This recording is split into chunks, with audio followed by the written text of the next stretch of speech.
I just request to Bombay Chamber and your organization, for any future event, if I am participating, please cut out the honorable. I think it's enough if you just refer as Governor, Reserve Bank of India. I think that will sound far better. And Sri Ritesh Tiwari, President Bombay Chamber, Ms. Pinky Mehta, President Designate, past presidents and members of the chamber, members from the media, distinguished guests, ladies and gentlemen. Good evening. I'm extremely delighted to be here to participate in your annual general meeting. In fact, I had been wanting to come for a pretty long time, but somehow it had not worked out, and I'm extremely delighted to be here to share some of my thoughts with all of you about I think you have chosen a theme of Brikshit Bharat. I will broadly talk about, in those lines. And so what I have done is that briefly after the introductory part, I just want to talk on two broad aspects. One is about the India's growth story, how we have traversed in the recent years and the way forward. And the other aspect I would be talking about is the Reserve Bank's role in this context, in what the Reserve Bank can do to facilitate and support India's growth story. It has been mentioned, by the President, Mr. Tiwari, that this chamber was established in 1836. So I was actually going through the papers which you had sent, and it's, it's very... I think, a lot of momentous decisions in our country. You referred to the Postal Act, you referred to the Weights and Measures Act. But I find from the list that, which was sent to me, I found that, for example, I think you set up a machinery for arbitration way back in the 1880s. Then presentation of accounts in the printed form, and these are not small achievements, considering that it was done in 1860-61, and also having your accounts audited by a professional auditor. And also what is of immense importance is that you have played an important role in the formation of the ASSOCHAM. I think you are one of the founding members of ASSOCHAM. And finally, and very interestingly, I think your chamber initiated the by now the well-known Kala Ghoda festival in Mumbai. So congratulations for you for all these achievements. I was listening to Sri Tiwari with great interest about his tenure as president over the last 1 year. My congratulations to you and to all the other members of the chamber who supported you in your initiative.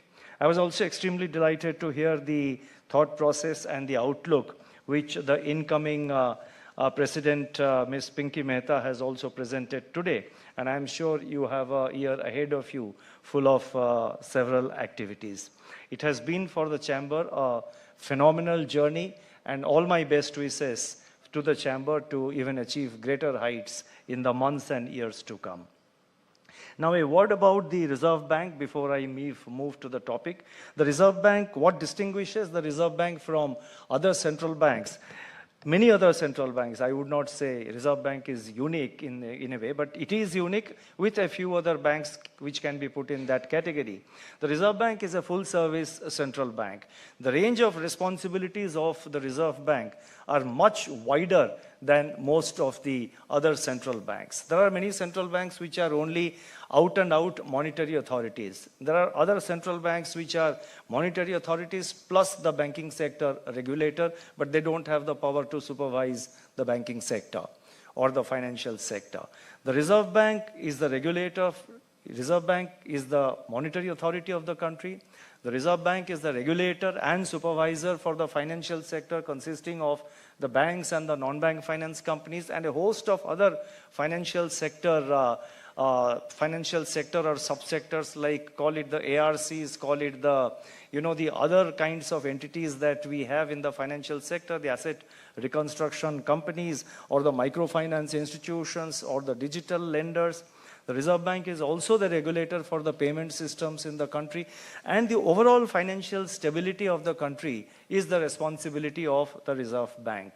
Although it has not been explicitly defined in the Reserve Bank of India Act, But if you read the preamble of the Reserve Bank of India Act, it comes out very clearly that Reserve Bank as an institution is responsible for the monetary and financial stability of the country.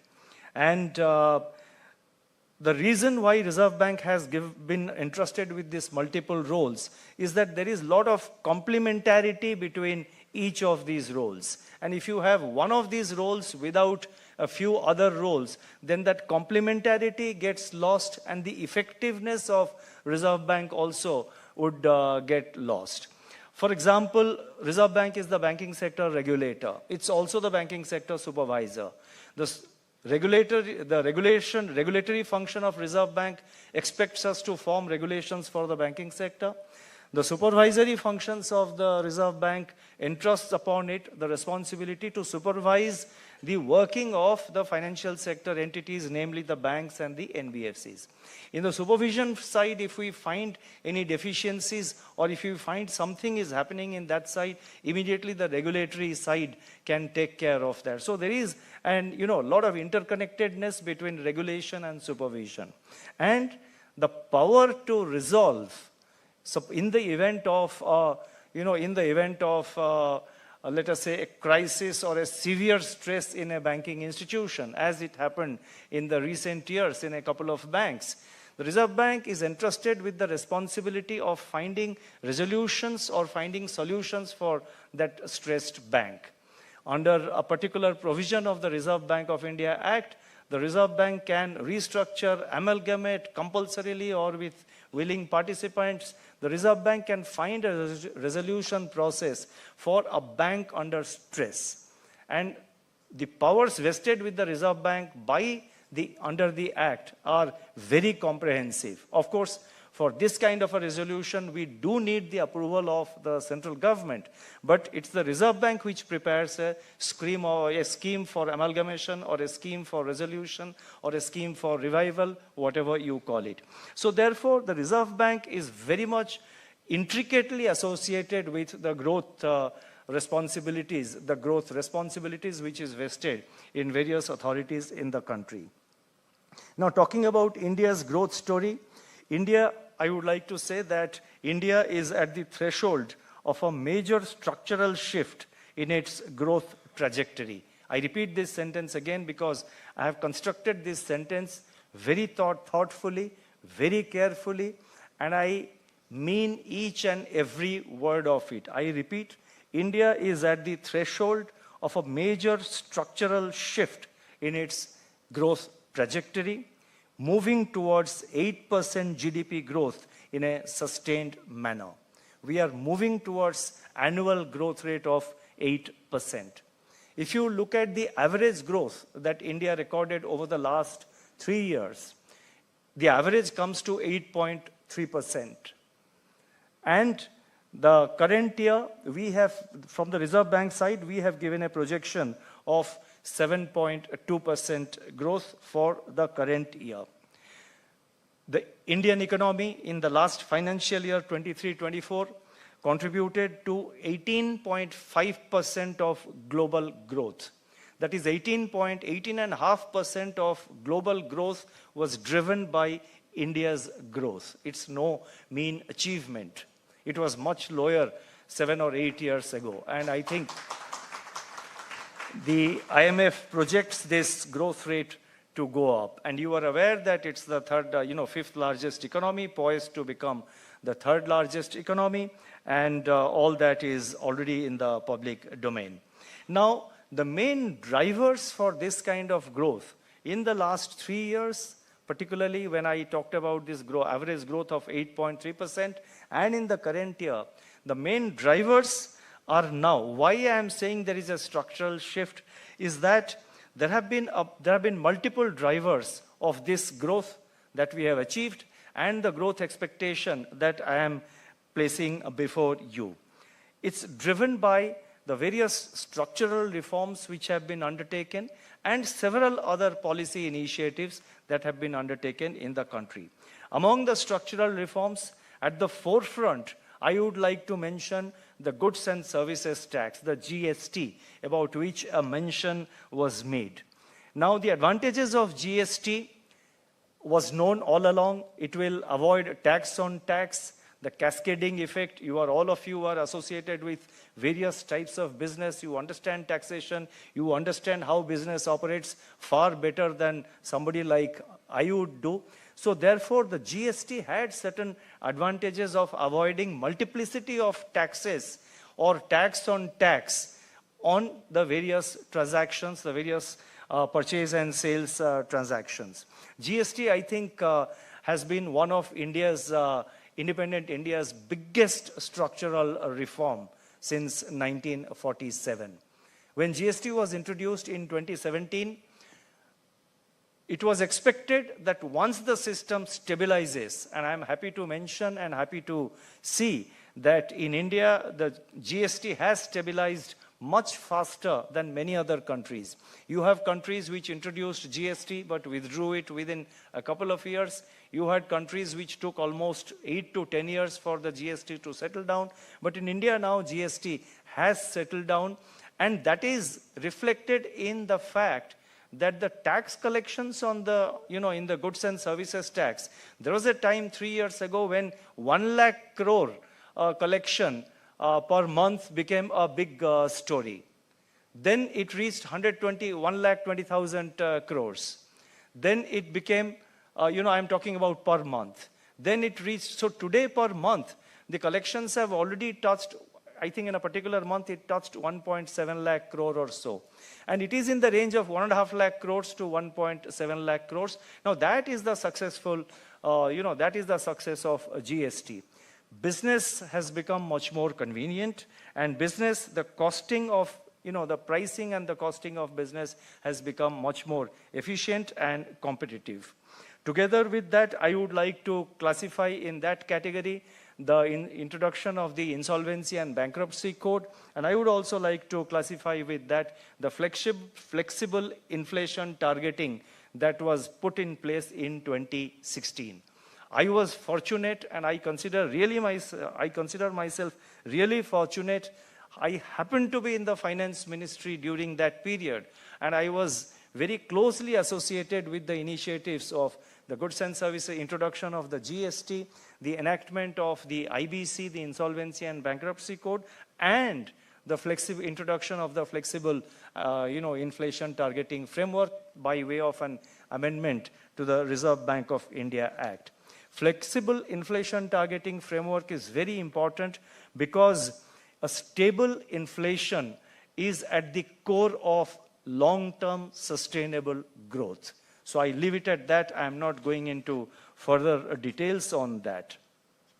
Now, when for the current year, we gave a growth projection of 7.2%, there were comments, and I think it, for some people, and I don't find fault with them. Everybody has his own analytical methods. Everybody has his own way of analyzing things. I'm not finding fault with anyone, but it's my duty to place on record and to place before you that we are confident about the 7.2% growth for the current year.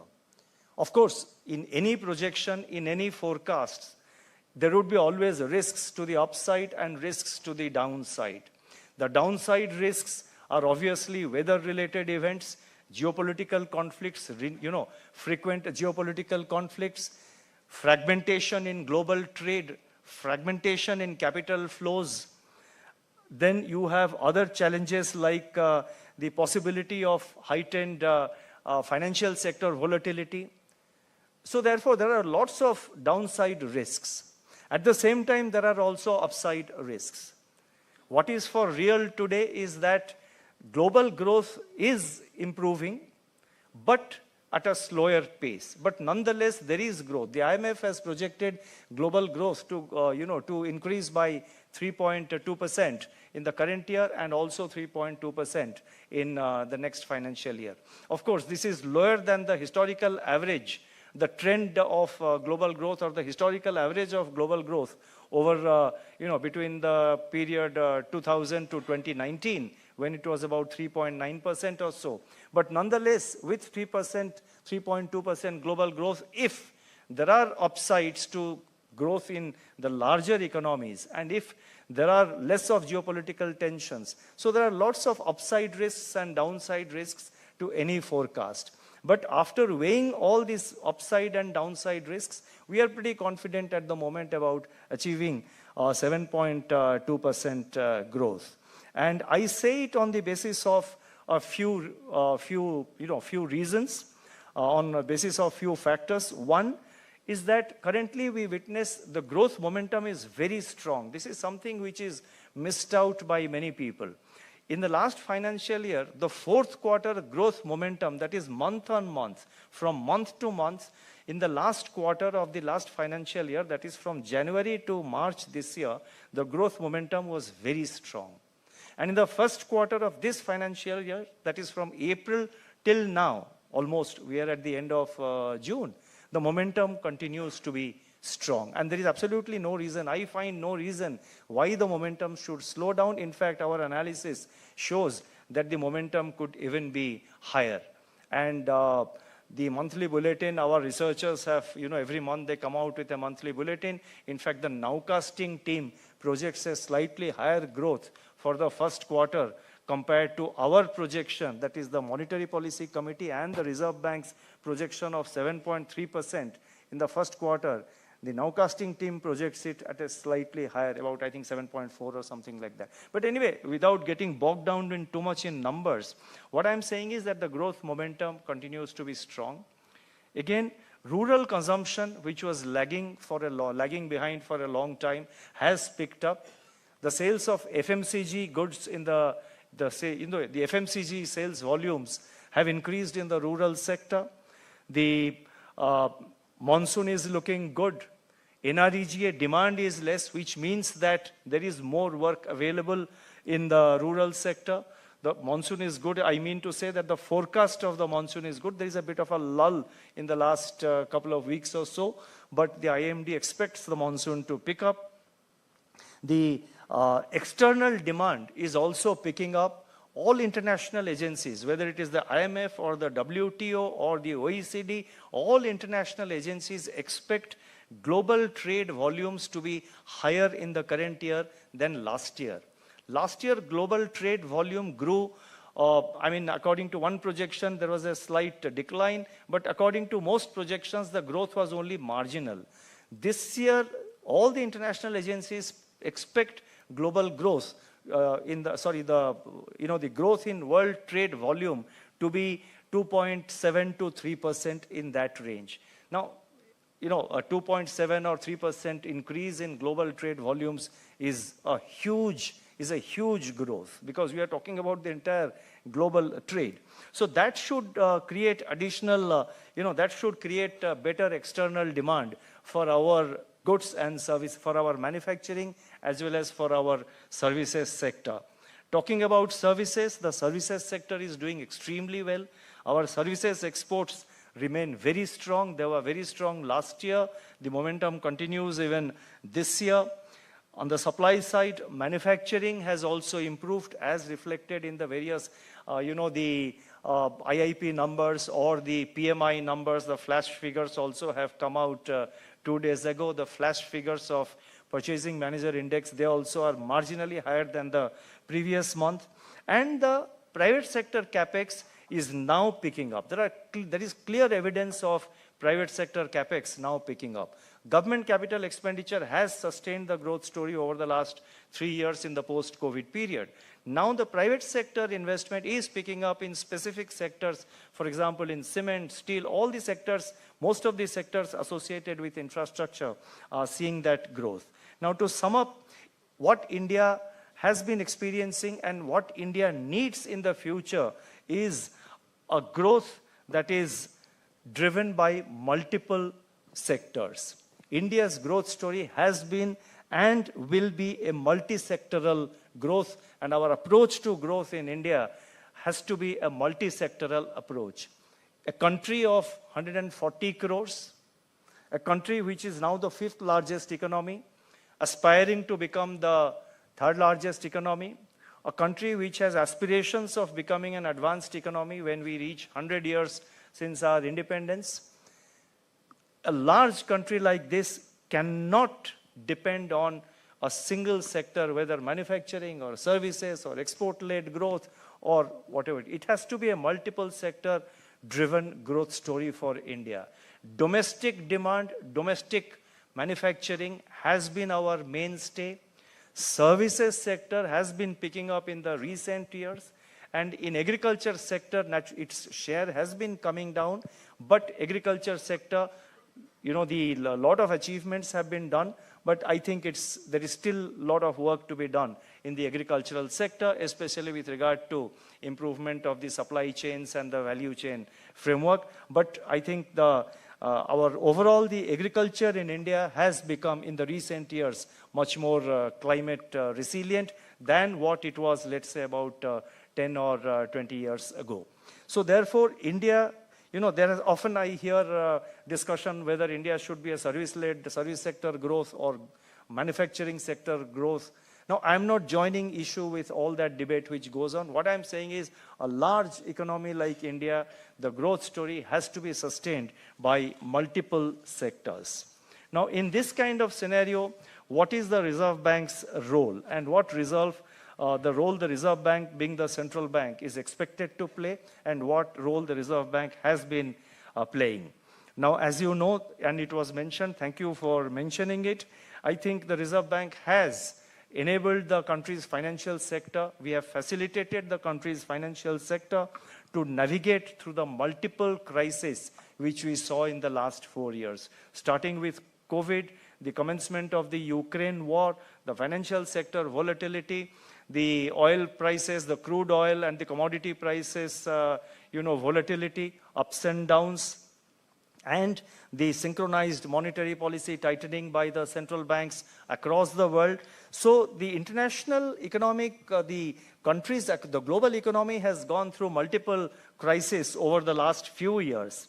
And at one time, when COVID, the onset of COVID came, when COVID started, or when the Ukraine war started, the outlook appeared that, it was feared that we will come out of this, every economy, not just India, every economy will be severely hit by all these crises. Yes, economies were affected, there were disruptions. We cannot say that no economy in the world can claim that they were completely immune. But what is unique and what is important in the case of India is that India's economy and India's financial sector have come out much stronger than they were before we enter the period of COVID, or before we entered these 4 years of a crisis for one after the other. In fact, there was overlapping of these crises also. In this environment, this was possible because of several authorities are involved. No individual authority can take full credit for it. In any case, we are not in the game of trying to take credit. It's our responsibility and we have to do it. So, but Reserve Bank has tried its best, and I think our policies did work. And it has therefore, we now see an Indian economy which is in a much better position. The GDP growth is far stronger. The stability metrics of Indian financial sector is also far better than what it was earlier. Now, with aspirations to position the Reserve Bank as a central bank as a model central bank for the global south, which we have spelled out as a part of our agenda for RBI at 100, that is when RBI reaches its centenary year. So that is our aspiration for the Reserve Bank as a central bank. It should become a model for the central banks of the global south. Now, in the context of supporting the growth story, the central bank has multiple roles. The central bank's primary role is to provide a stable financial ecosystem which would support growth. A stable financial system is required in the interest of sustainable growth. If you are interested in short-termism, if you are interested in short-term growth, the story would be different. But every country naturally would like to have a growth which sustains itself, not only in the medium term, but also in the long run. Now, for that aspiration, and which is the aspiration of every country in the world, the stability of the overall financial system is very important. And that includes, first and foremost, price stability. It includes financial stability, that is the banking and the other sector stability. It includes external sector stability. It includes also the stability of the payment systems. Broadly, 5 things I have put. In the interest of time, I will confine myself just to these 5 points. Now, price stability is, in other words, that is maintaining inflation at the targeted level. Our target, as you know, is 4%. Now, why this 4% inflation target is important? Because research and detailed study has shown that at 4% interest rate, our economy will be far better placed, our financial system will be far better placed, our growth drivers will be able to sustain themselves. High inflation makes the economy uncompetitive, makes the economy an unfavorable destination for both domestic as well as for foreign investment, and it has got several downsides. And above all, a high inflation would mean lowering the purchasing power of the people, especially of the poor people. When the country grows, naturally every section of the society, every section has to grow irrespective of whether they are rich or poor. So inflation in that sense, if it is maintained at the targeted level, ensures the stability of your growth trajectory. I hope I am not becoming too technical or anything, and I am able, so if you get bored, you please tell me. I will immediately cut short, and maybe we can have some interaction. And so I'll try and lighten the mood by providing 1 or 2 sort of anecdotes here and there. I think Nilesh knows about it.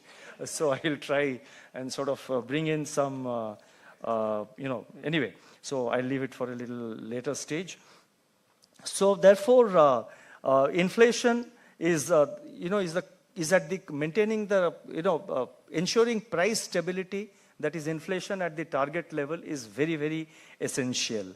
And we in India, thanks to the measures which have been taken by the Reserve Bank over the last, 2 years, more than 2 years, that is with the commencement of the war in Ukraine, when our inflation touched 7.8% in April of 2022.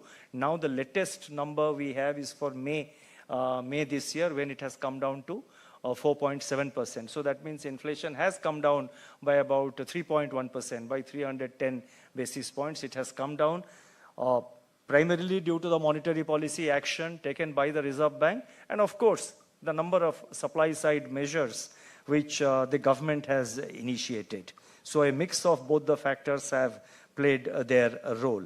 Inflation is moderating, but moderating at a slow pace. We are still at 4.7 in striking distance of 5%. One severe weather event, vegetable prices may go up and we will be at 5%. So we have to navigate our path towards the 4% inflation target with a clear and unambiguous focus and commitment to bring down the inflation to 4%. There cannot be any wavering there cannot be any distractions at this stage, because if any distraction will severely compromise growth. As in the game of chess, in any other game, if you make one mistake, perhaps, I am qualifying it, some cricketer may question me, you play one shot very badly, but you can play the next shot very well.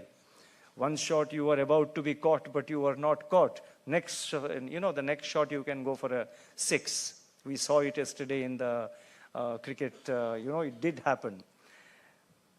It can happen in many games, but there is one game where if you make one wrong move, you are finished. That is the game of chess. The game of chess, if you make one wrong move, you can lose the game. Like that, the battle against inflation, when you are dealing with the challenge of inflation, a single wrong move can just distract you, can throw you off track. And coming back to the track will be far more costly and will take much more time. So therefore, as in the game of chess, we cannot afford to make any mistake, we cannot to make any policy error, or we cannot afford to make any wrong move. We have to play our game. We have to decide our monetary policy actions, primarily driven by the inflation numbers that we have and the outlook that we have, because monetary policy is always forward-looking. Now, normally, if growth is well sustained, if you have good growth, then it is a clear sign that your monetary policy, your interest rates are not acting as an impediment to growth. In the last quarter, the GDP recorded a 7.8% growth. In the first quarter of this financial year, we expect 7.3% growth. So growth is well sustained, and the outlook for the current year looks very optimistic, and we are very sanguine about the fact that India will record 7.2% growth in the current year. So with a good growth outlook gives us the necessary space to completely, unambiguously, not single-mindedly, but unambiguously focus on inflation. So therefore, that is our target. Now, I have often heard in the, some debate about other factors that concerns that growth is slowing down. I can say with confidence that the momentum of growth month on month, please look at the numbers. They are not slowing down at all. They are holding on, and therefore there is no worry on that side. There has been some debate, various other debates about, whether the real rate is high and all that. Now, you see, I'm not again going into that debate. The point is, growth is well sustained.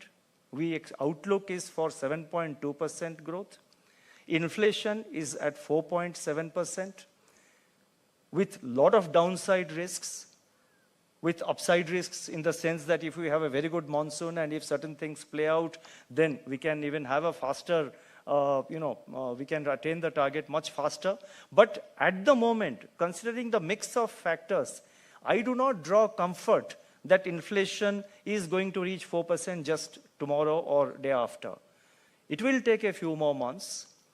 I see some optimism in the next year, in the next financial year, and this I am saying on the basis, I'm not saying anything new. This is very well explained in the monetary policy report of the Reserve Bank, which comes out every 6 months. And so therefore, at the moment, growth is well sustained.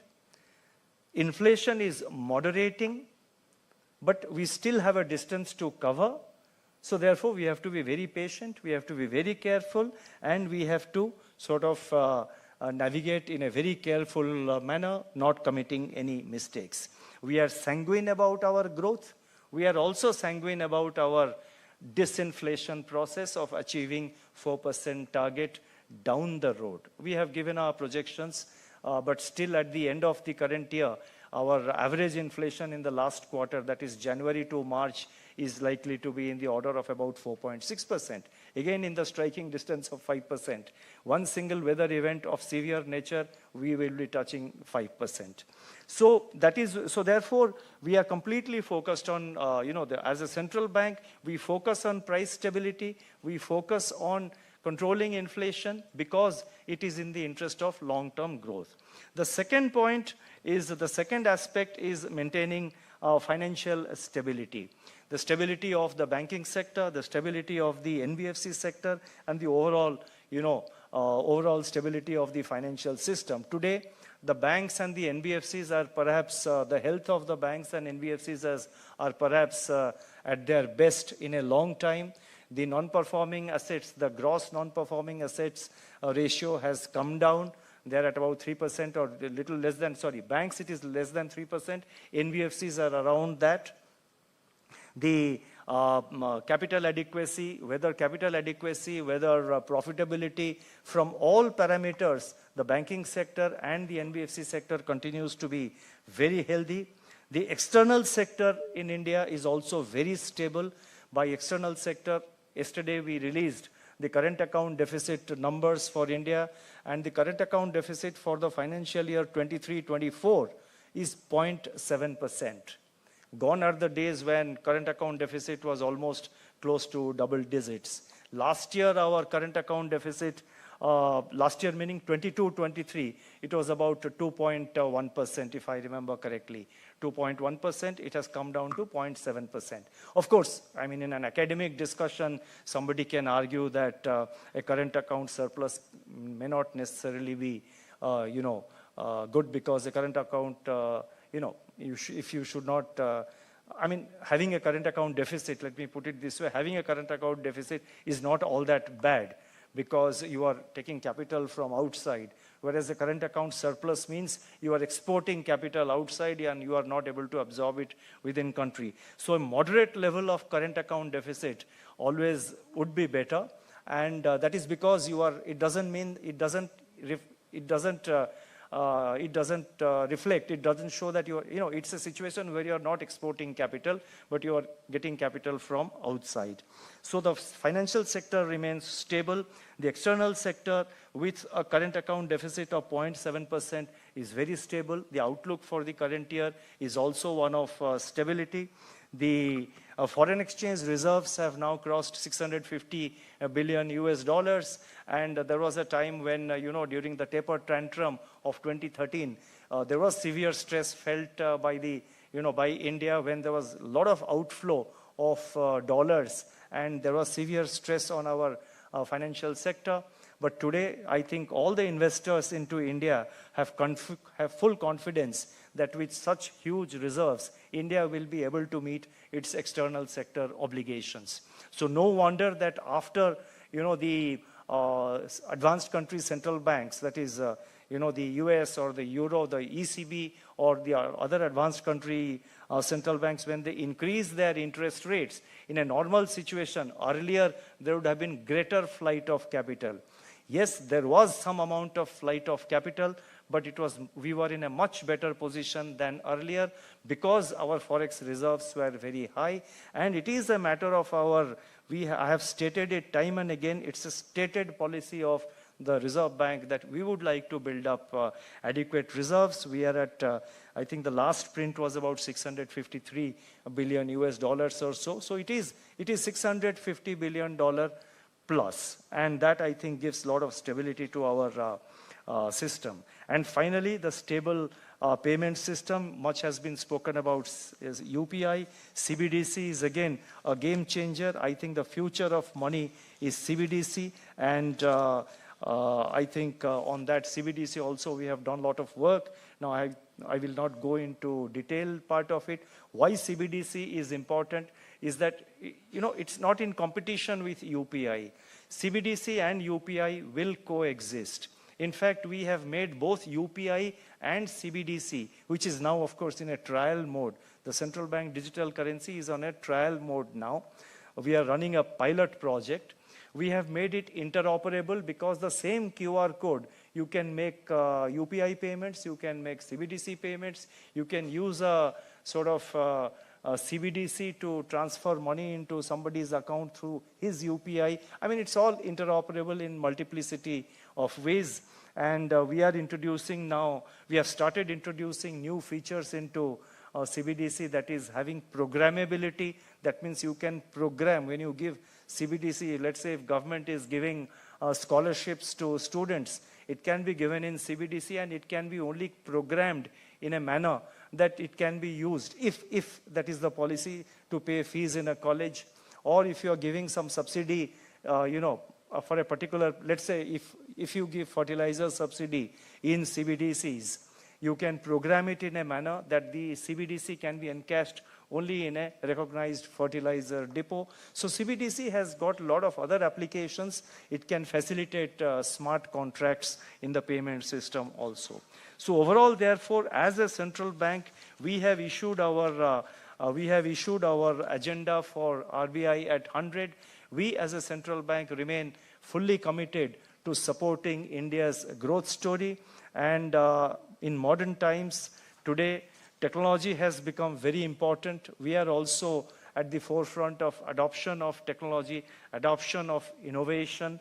So therefore, Reserve Bank has been and will remain fully committed to all its mandates, whether it is price stability, financial stability, external sector stability, payment system stability. Reserve Bank remains fully committed to all the responsibilities that are assigned upon it, that are assigned to it, and the Reserve Bank remains committed to supporting the India's growth story. With this, I will stop here. Thank you very much for your patient hearing.